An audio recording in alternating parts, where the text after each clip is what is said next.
মই যোৱাকালিৰ কেবিনেটত আমি সকলোৱে লগ লাগি এটা সিদ্ধান্ত লৈছো যে প্ৰাদেশিকৰণৰ বিষয়টোত আকৌ এবাৰ দৃষ্টি নিক্ষেপ কৰিবলৈ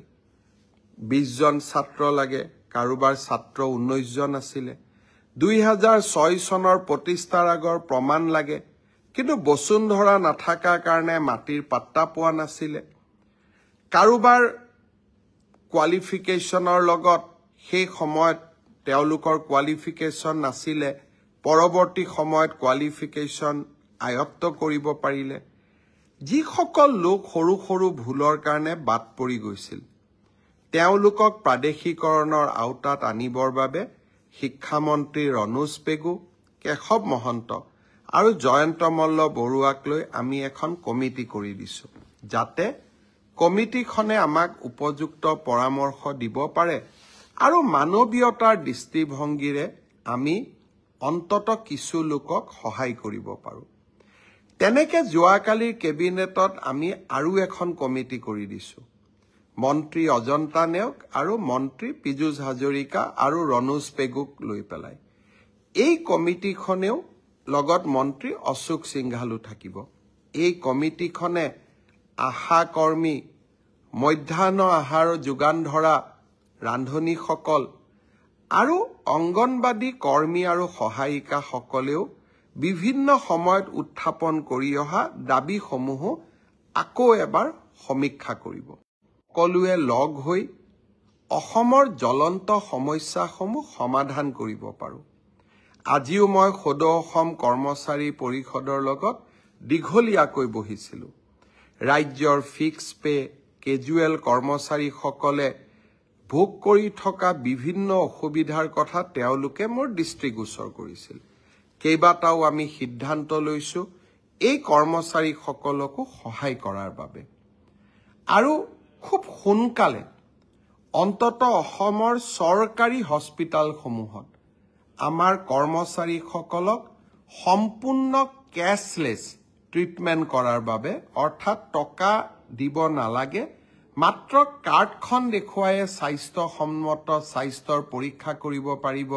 চিকিৎসা ল'ব পাৰিব যাক কেছলেছ ট্ৰিটমেণ্ট বুলি কয় ৰাজ্যৰ চৰকাৰী কৰ্মচাৰীসকলৰ কাৰণে এই কেছলেছ ট্ৰিটমেণ্টৰ ব্যৱস্থা আমি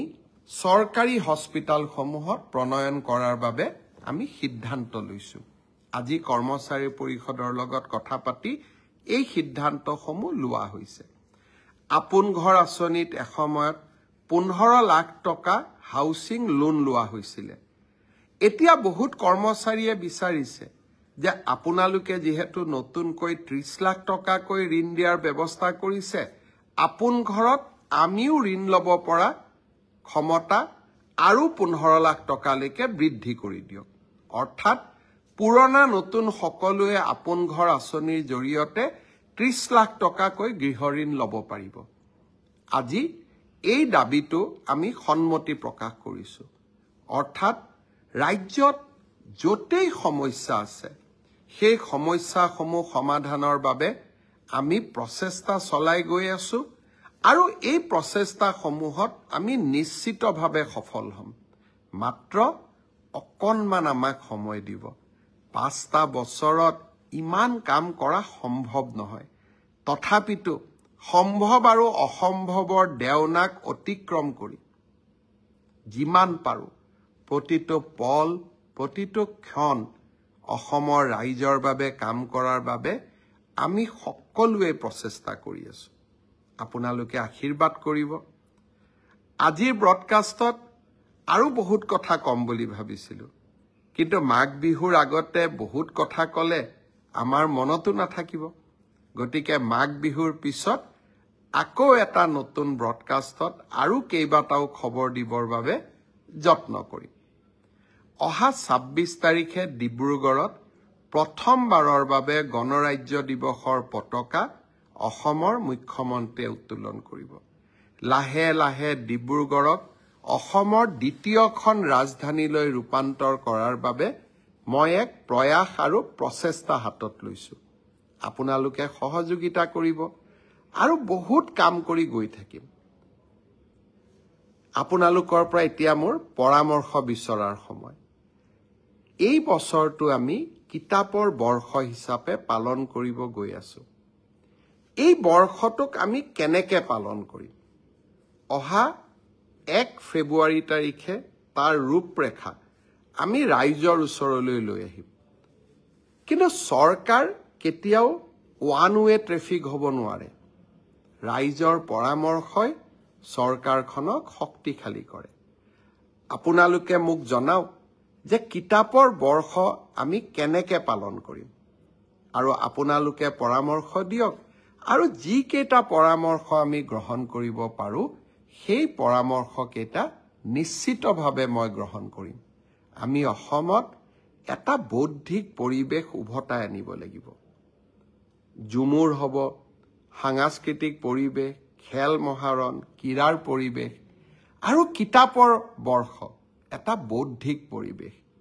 বৌদ্ধিক সাংস্কৃতিক ক্ৰীড়া এই সকলোবোৰতে অসমে আকাশ চুৱক আৰু আমি প্ৰচেষ্টা কৰিলে আমি সফলো হ'ম